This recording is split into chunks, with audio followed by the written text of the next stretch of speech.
오늘 이 크리스마스가 또 이 예수님께서 어떻게 이 땅에 오셨는가, 이 수태고지를 통해서 우리가 예수님께서 이 땅에 오신 것을 우리가 알 수 있는데, 예수님의 이 동정녀 이 탄생은 우리 기독교의 아주 기본 초석이 되는 거죠. 그래서 오늘도 우리가 신앙 고백을 했습니다. 이는 동정녀 마리아에게서 나시고. 참 이 사도신경을 이제 우리 믿음의 선배들이 계속적으로 그 암송하면서 믿음의 자리를 지켰다는 것은 큰 감동이에요. 전능하사 천지를 만드신 하나님 아버지를 내가 믿사오며 그의 외아들 예수 그리스도를 믿사오니. 그래서 우리 믿음의 선배들이 1세기 때부터 계속적으로 왜 핍박과 고난과 환난을 당했습니까? 전능하사 천지를 만드신 하나님 아버지 때문에. 그리고 그 아들 예수 그리스도, 내가 하나님의 아들이라 했던 것을 가지고 다른 많은 사람들은 그 핍박을 했지만, 핍박을 당해도 예수님이 하나님의 아들이시고 또 말도 안 되게 처녀 몸에서 났대요. 우리가 일반 상식으로 이해가 되지 않는 것을 우리 믿음의 선진들은 그것을 꼭 붙잡고 사자의 그 밥이 된다 할지라도, 또 기름 가마에 튀어진다 할지라도 이 사도신경을 외우면서. 그래서 우리는 누굴 믿습니까? 그냥 예수 믿어요. 그런데 그분이 어떤 분이신가를 우리 자꾸 붙잡아 가야 될 줄 믿습니다.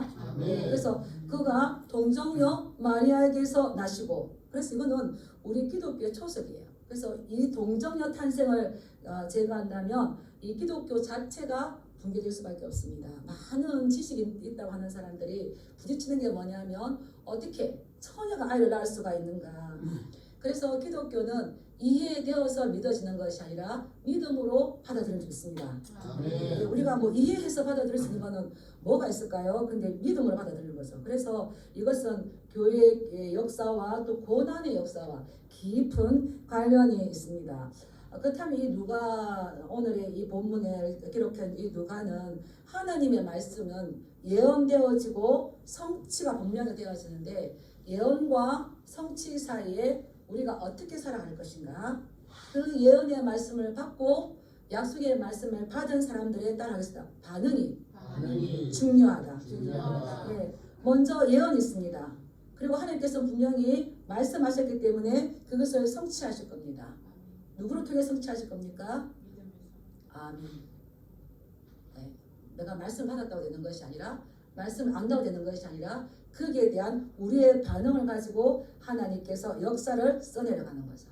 그렇다면 오늘 우리가 읽은 이 본문에서 이 마리아가 등장하는데, 어느 날 갑자기 이 가브리엘 천사가 마리아의 삶에 등장을 합니다.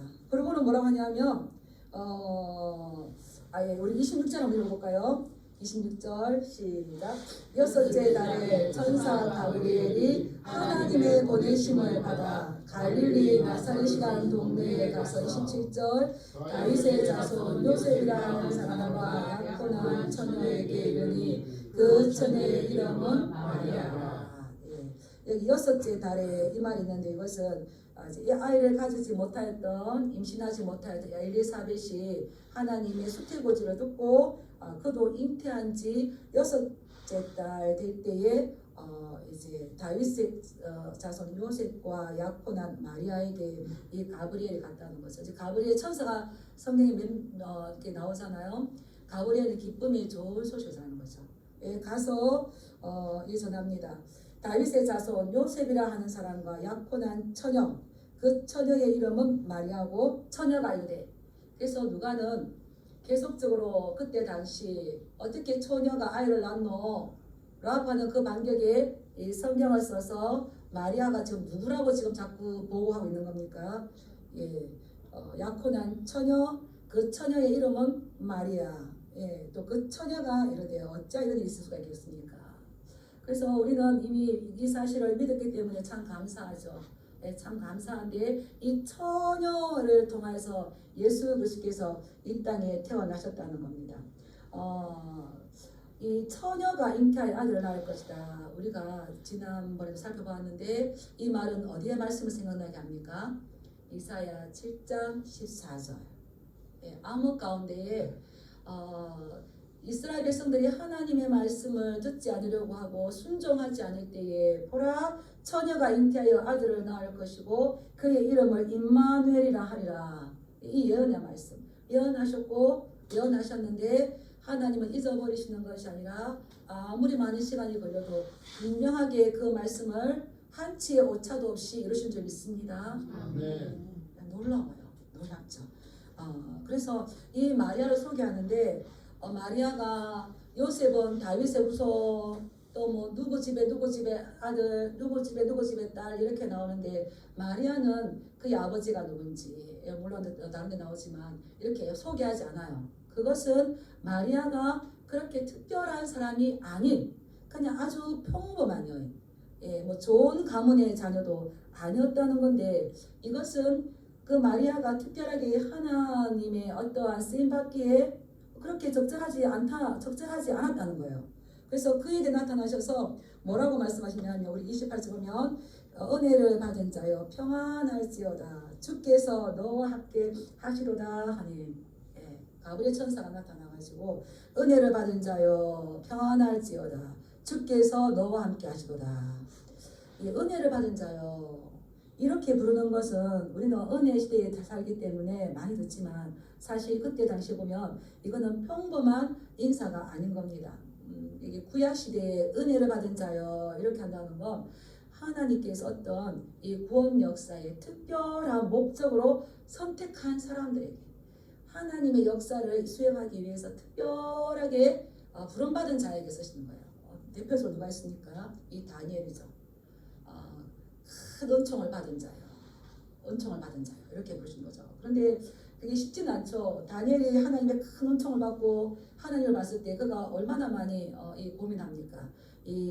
그래서 이 마리아는 은혜를 받은 자여 평안할지어다. 이 말을 들었을 때에 당연히 깊이 생각할 수밖에 없었죠. 그래서 하나님께서는 이렇게 사람을 부르실 때에 우리를 특별한 목적을 가지고 부르시는데 이것은 우리가 할 수 있는 것이 아니라 하나님께서 일방적으로 그를 찾아오셨다는 거예요. 그래서 무서워하지 말라. 왜? 자꾸 이야기해 줍니다. 하나님께서 너와 함께 하시고 너는 하나님께 은혜를 입었느니라.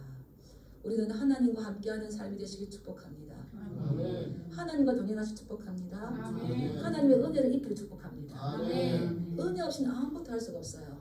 근데 이 연약한 여인에게 찾아와서 무서워하지 말라. 내가 하나님께 은혜를 입었느니라.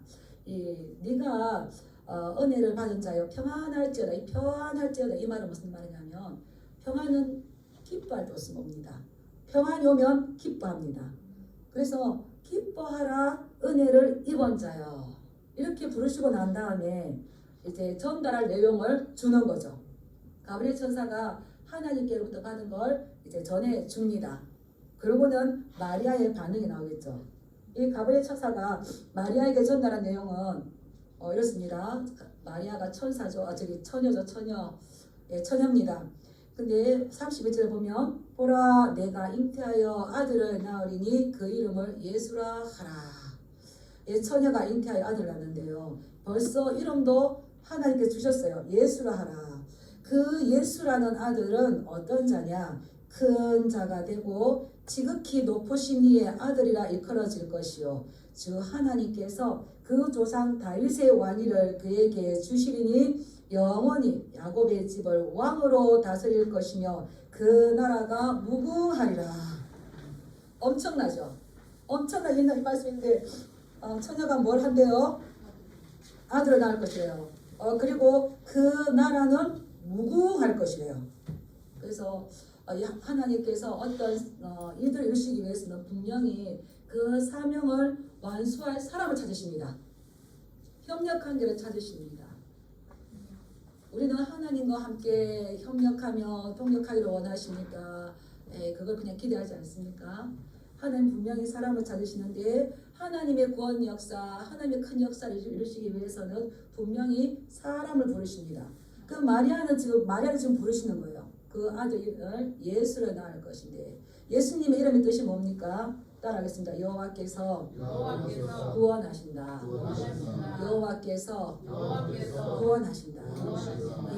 그래서 예수님은 우리에게 친구도 되시고 우리의 어떤 동역자도 되시고 우리와 동행하시고 하시지만 가장 큰 목적은 우리를 자기 백성을 그들의 죄에서 구원할 자로 오신 거예요. 그렇다면 우리는 무엇으로 인정돼야 되겠습니까? 죄인으로 인정이 돼야 되는 거죠. 우리는 죄인이 죄인을 구원할 수가 없습니다. 그래서 하나님께서 사람의 몸을 입고 이 땅에 오신 분이 예수님이시고요. 그분은 하나님께서 언약의 약속의 말씀을 주셨던 성취를 이제 마리아를 통하여서 이루실 것입니다. 하나님께서는 다윗의 후손으로 영원히 그 왕위를 견고하게 할 왕을 주신다고 약속하셨습니다. 이 말씀은 사무엘하 7장 11절부터 16절에 나오는 말씀입니다. 아까 제가 처음에 말씀드렸습니다. 하나님은 분명히 말씀하시고 성취하십니다. 그리고 아모스 3장에 주 여호와께서는 자기의 비밀을 선지자들에게 말씀하지 아니하시고는 결코 이루심 없습니다. 그렇다면 우리가 약속을 주셨고 성취를 주셨다면 분명하게 알아야 될 것, 그 약속과 성취 사이에서 하나님께서 어떻게 계속적으로 말씀하셨는지 우리는 살펴보지 않으면 성취를 바랄 때에 우리가 원하는 대로 되어지기를 원할 때 많습니다. 하나님의 계획과 하나님의 놀라운 뜻이 아니라 우리가 원하는 걸 얻고 싶어 하죠. 근데 하나님께서는 이 다윗에게 주신 약속이 있어요. 사무엘하 7장 11절 16절 이렇게 보면 내가 내 몸에서 날씨를 내 뒤에 세워서 그의 나라를 견고하게 하며 그리고 또 그의 나라 왕위를 영원히 견고하게 하며 내 왕위가 영원히 견고하게 하리라. 하나님의 나라는 쇠하지 않는 나라인 줄 믿습니다. 아멘. 하나님의 나라는 영원한 나라인 줄 믿습니다. 아멘. 그 나라는 무궁할 줄 믿습니다. 아멘. 오늘 우리가 교동문에 있을 때에도 지금 이후로 영원히 정의와 공의로 그것을 세우실 것이고 그의 나라는 평강이 더하며 무궁하며 이사야 9장 말씀을 읽었지 않습니까? 그 나라는 무궁할 건데 그 나라를 견고하게 할 것이고 영원히 견고하게 하실 것이라고 말씀하시고 그리고 또 이사야 9장 7절에 그 정사와 평강에 더함이 무궁하며 그는 다윗의 왕자와 그의 나라를 다스리며 나라를 굳게 세우고 영원히 정의와 공의로 그것을 보존하실 것인데 이것은 여호와의 열심히 이루실 것이지만 사람이 아니라 하나님께서 이루어 가신다는 거예요. 여호와의 열심을 의지하시 축복합니다. 아멘. 그리고 또 다니엘 7장 14절에 또 말씀하셨어요. 그에게는 권세와 영광과 나라를 주고 모든 백성과 나라들과 다른 언어를 말하는 모든 자들이 그를 섬기게 하였으니 다른 언어를 말하는 모든 자가 누굽니까? 우리 이스라엘뿐만 아니라 모든 자들을 그를 섬기게 될 것인데 그의 권세는 소멸되지 아니하며 영원한 권세요 그의 나라는 멸망하지 아니할 것이라. 아멘. 이 약속의 말씀을 이루고 이 말씀을 성취하기 위해서 한 사람이 필요한데 지금 누구에게 찾아오신 겁니까? 마리아에게 찾아오신 거죠. 그리고 말합니다. 네가 아들 예수를 낳을 것인데 그는 지극히 높으신 이의 아들이다. 지극히 높으신 이가 누굴까요? 하나님밖에 없습니다. 하나님밖에. 사람은 아무리 자기가 높다 한다 할지라도 곧 갑니다. 곧 갑니다. 곧 갑니다. 그래서 이 마리아에게 이러한 예언이 왔고 은혜를 받은 자여 평안할지어다 전달할 내용.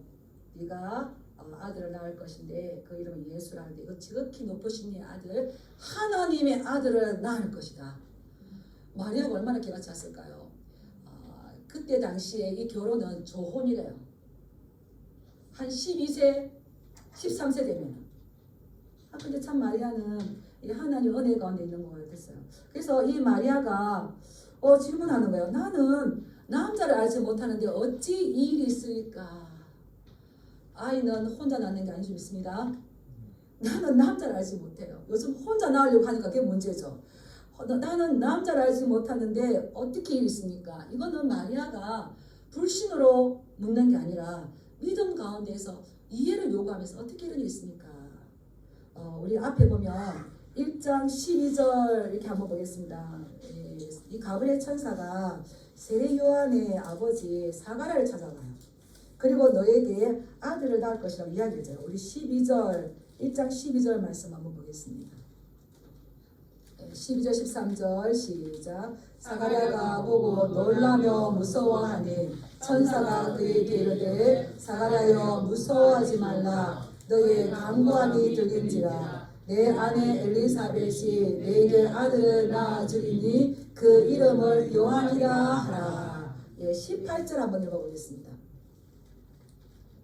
이렇게 말했을 때에 또 이 사가랴는 불신해요. 같이 읽겠습니다. 사가랴가 천사에게 이르되 내가 이것을 어떻게 알리요? 내가 늙고 아내도 나이가 많으니이다. 그러면서 기적을 보여주세요. 이 사가랴는 불신하는데 마리아는 불신하는 것이 아니라 내가 남자를 알지 못하는데 어떻게 일이 있겠습니까? 설명을 요구하는 거죠. 마리아는 지금 다윗의 후손 요셉과 정혼한 사이입니다. 정혼하고 약 1년 정도 있으면 결혼할 겁니다. 그렇다면 이 마리아가 낳은 아이가 당연히 다윗의 가문에 속하겠죠. 그렇지만 나는 지금 아직 처녀이고 아직 남자를 알지 못하는데 어떻게 일이 이루어지겠습니까? 천사가 대답하죠.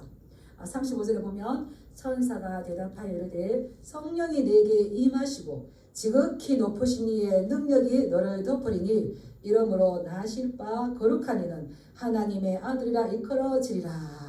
36절 보라.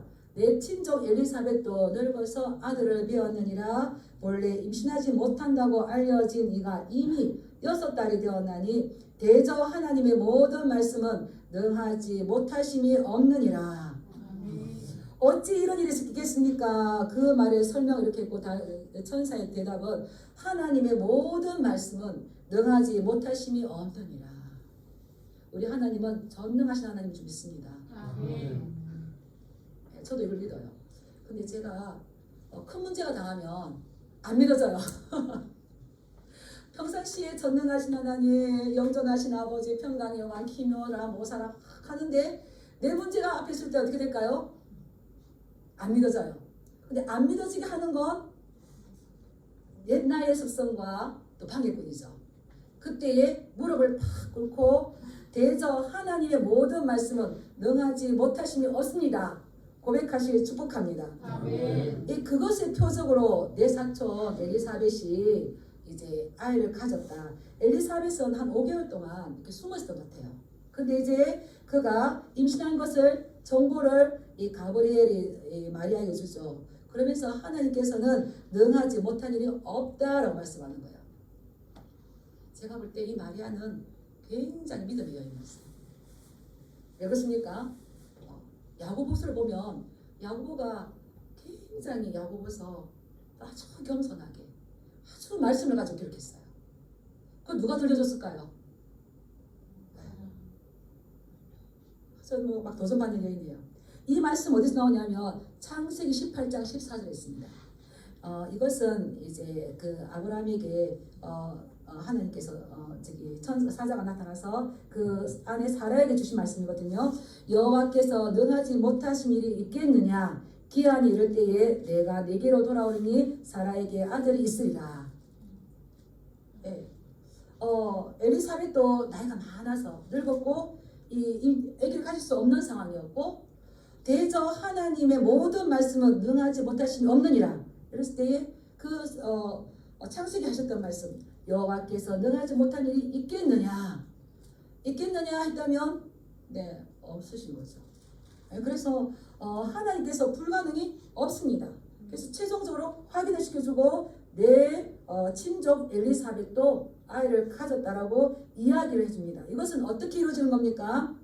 성령이 너에게 임하시고 지극히 높으신 이의 능력이 너를 덮으시고 그러면 나실 바 거룩한 이는 하나님의 아들이라 일컬어지리라. 그래서 성령이 너에게 임하시면 이것이 이루어진다. 그래서 이 예수님은 사람의 혈통으로 나지 아니하고 사람으로 인해 나지 아니하고 하나님께서 직접 잉태하셨다는 걸 우리가 알 수가 있는 거죠. 여기 지극히 높으신 이의 능력이 너를 덮으시며 성령이 너를 덮으시며 이 덮다는 말은 에피스키아제에서 역사하다. 덮다. 참 은혜로운 말씀이죠. 이것은 구약 시대의 성막에 하나님의 영광의 구름이 덮는 것, 세키나 하죠. 예. 하나님의 영광의 구름이 성막을 덮고 성전을 덮었을 때에 그때 역사들이 납니다. 그것처럼 성령이 너를 덮으실 때에 성령의 임재가 마리아를 덮었을 때에 마리아가 임신하게 된다는 겁니다. 하나님께서 이 땅에 우리의 구원자로 보내실 때에 성령으로 잉태되어서 예수 그리스도께서 이 땅에 오신 줄 믿습니다. 아멘. 성령으로 잉태되었지만 요셉의 혈통, 다윗의 혈통은 사람의 혈통은 아니신 거죠. 예, 그분은 큰 자가 되고 지극히 높으신 이의 아들이 될 것이고 그분은 거룩한 이시고 그분은 하나님의 아들이라 일컬어지리라. 그때에 마리아는 어떻게 합니까? 우리 38절 말씀 한번 읽어보겠습니다. 시작. 마리아가 이르되 주의 여종이오니 말씀대로 내게 이루어지이다 하매 천사가 떠나가니라. 이 천사가 참 재밌어요. 마리아가 순종할 때까지 계속 이해를 시키면서 이야기하다가 마리아가 순종하니까 어떻습니까? 이제 떠나가는 거예요. 마리아는 이 모든 말씀을 듣고 난 다음에 순종합니다. 마리아가 이 하나님의 아들을 잉태한다는 것은 놀라운 거지만 현실적으로 어떻습니까? 전혀 잉태한다는 것은 넘어야 될 장벽이 너무나 많은 거죠. 지금 요셉과 정혼한 상태이지만 잉태하였다가는 그 정혼이 파혼이 될 수도 있어요. 네. 그리고 아이를 낳는다고 해서 계속 좋은 글씨를 가슴에 붙이고 사는 것처럼 계속 그 수치와 이 조롱을 가지고 살아야 됩니다. 그러나 이 마리아는 자신이 치러야 할 이러한 희생보다는 하나님께서 자신을 통해서 이루시고자 하는 하나님의 계획을 먼저 생각하고 당신의 여정이오니 주의 여정이오니 말씀대로 내게 이루어지이다 라면서 망설임 없이 받아들이는 거예요. 마리아에게는 하나님의 계획이 더 중요했었고요. 하나님의 목적이 더 중요했기 때문에 복종할 뿐만 아니라 하나님의 계획을 이루시기 위해서 나를 사용한다는 이 놀라운 사실에 그는 순종한 여종인 줄 믿습니다. 아멘. 예, 이것은 우리 모두가 하나님의 말씀이 주어졌을 때에 우리는 어떻게 할 것인가?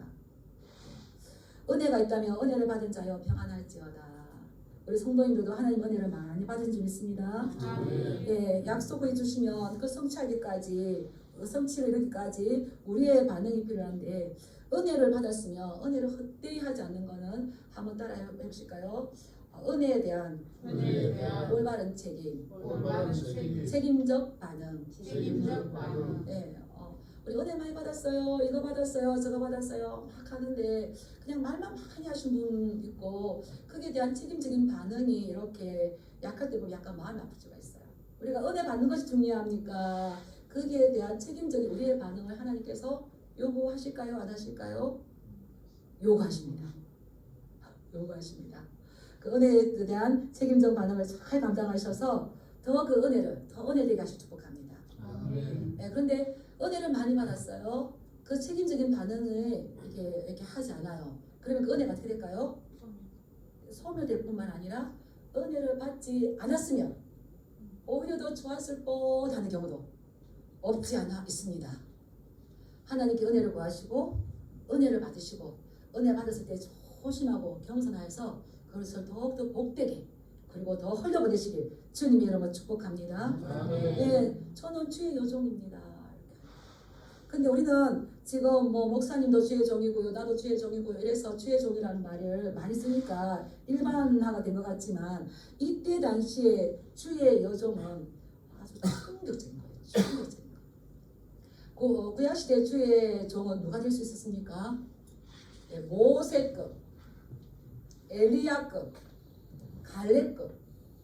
요수아 1장에 보면요, 요수아도 하나님의 종이라 말하지 않아요. 저 끝날 때 있어요. 끝날 때. 모세의 수종자 눈의 아들 요수아, 모세의 종 눈의 아들 요수아 계속 이렇게 나와요. 근데 모세는 나의 종, 이제 갈렙도 나의 종 갈렙은 그들과 마음이 달라서 이렇게 나오죠. 근데 이 마리아는 자신을 주의 여종으로 이렇게 충격적인 거예요. 그래서 말씀을 잘 알았을까요, 모를까요? 저 혼자 생각에 이 마리아는 하나님의 말씀을 잘 알았을 것 같아요. 그래서 고대 사회에서는 종의 신분은 주인의 신분이 어떠냐에 따라서 달라집니다. 왕이야 내 주인이. 왕이면은 왕의 신하로 어떤 힘이 있겠죠. 근데 내 주인이 몰락한 양반 집안이야. 그러면 그 종이 힘이 있겠습니까? 그런데 이 마리아는 자신을 주의 여종으로 해요. 1장 48절 마리아 창가에 보면 그의 여종의 비천함을 돌보셨습니다. 이 말씀을 본다면 마리아의 가문이 어떤지 쭉 나오지 않았고 마리아 자신도 여종의 비천함을 돌보셨습니다. 이렇게 한다는 것은 비천한 자였던 것 같아요. 그럼에도 불구하고 그가 말씀을 듣고 깨달았을 때에 주의 여종이오니 말씀하신 것이 나를 통하여 이루어지다라고 고백하는 거예요.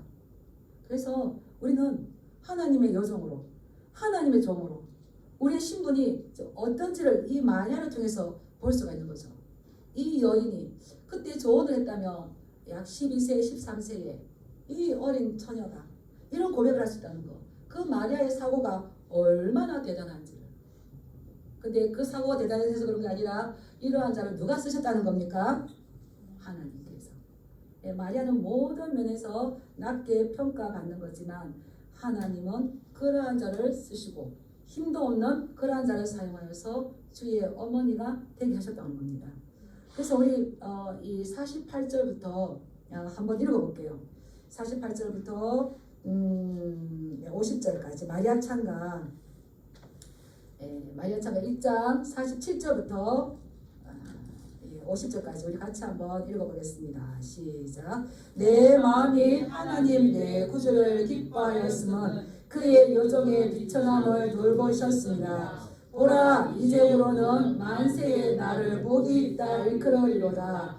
능하신 이가 큰 일을 내게 행하셨으니 그 이름이 거룩하시며 긍휼하시니 두려워하는 자에게 대대로 이르는도다. 아멘. 이런 엄청난 말을 들었을 때에 마리아는 내 마음이 이 하나님 내 구주를 인하여 기뻐했다는 거예요. 약속과 성취가 된다면 우리의 반응을 요구한다고 했습니다. 마리아의 반응은 어땠습니까? 엄청난 일이 있었지만 이것을 기뻐했다는 거예요. 은혜를 받은 자들은 주님의 말씀이 들려졌을 때에 기뻐하는 줄 믿습니다. 순종하는 줄 믿습니다. 네. 그리고 내가 그분이 그의 여종이 비천함을 돌보셨습니다. 보라 감탄이죠. 보라 이제부로는 만세의 나를 복이 있다 일컬으리로다. 지금 그래서 우리가 얼마나 이 마리아를 예배해서는 안 되지만 그 어머니 마리아 얼마나 그 숭고한 어머니의 그 모습을 볼 수가 있습니까? 이제부로는 만세에 나를 복이 있다 할 것이다 하는데 세상 사람들은 부유한 자, 무슨 지식을 많이 가진 자, 힘 있는 사람을 찾아가지만 여호와의 눈은 온 땅에 두루 살피시며 전심으로 하나님을 찾는 자를 보시고 그에게 이 사명을 감당할 수 있는 능력을 주시고 그를 만세의 복이 있다는 자로 세우실 줄 믿습니다. 네, 우리가 성탄을 맞이해서 이제 마리아는 몸을 빌어서 알게 예수님 땅에 오셨다면 이제 우리들의 이 전하는 입술을 통하여서 우리들의 이 삶들을 통하여서 예수님께서 영광 받으시고 사람이 자기 힘으로는 하나님 알 수 없기 때문에 전도에 미련한 것으로 예수님이 사랑되어지기를 원하는데 성탄을 맞이해서 다시 오실 주님을 계속해서 전파하면서 하나님의 그 약속과 성취 가운데 우리의 반응이 항상 기뻐하고 감사하며 순종함으로 열매 맺어드리는 저와 여러분들이 주님의 이름으로 축복합니다. 네, 기도하겠습니다. 엄청